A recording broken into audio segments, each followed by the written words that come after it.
Welcome to S19 news. Dasari Kiran Kumar ఆధ్వర్యంలో ఘనంగా గణపతి నవరాత్రుల ఉత్సవాలు.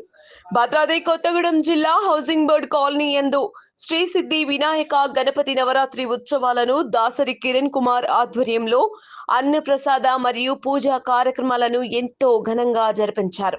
ఈ ఉత్సవాలలో కొత్తగూడెం ఎమ్మెల్యే కూనంనేని సాంబశివరావు మరియు కాంగ్రెస్ పార్టీ రాష్ట్ర నాయకులు కోనేరు చిన్ని, సిపిఐ జిల్లా నాయకులు సాబిర్ పాషా, కొత్తగూడెం మున్సిపల్ కమిషనర్ దూదిపాల సుజాత, దూదిపాల చంద్రకాంత్, చుంచుపల్లి మండల నాయకులు వాసిరెడ్డి మురళి, దుర్గరాశి వెంకన్న, చావా మధు హౌసింగ్ బోర్డ్ కాలనీలో జరిగిన అన్నప్రసాద కార్యక్రమాలలో పాల్గొని స్వామివారి తీర్థ ప్రసాదాలను స్వీకరించి స్వామివారి ఆశీస్సులను తీసుకున్నారు.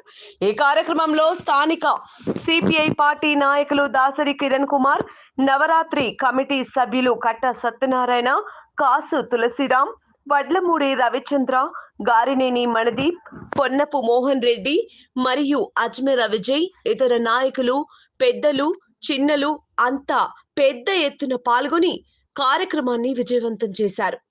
మరిన్ని అప్డేట్స్ కోసం చూస్తూనే ఉండండి S19 న్యూస్.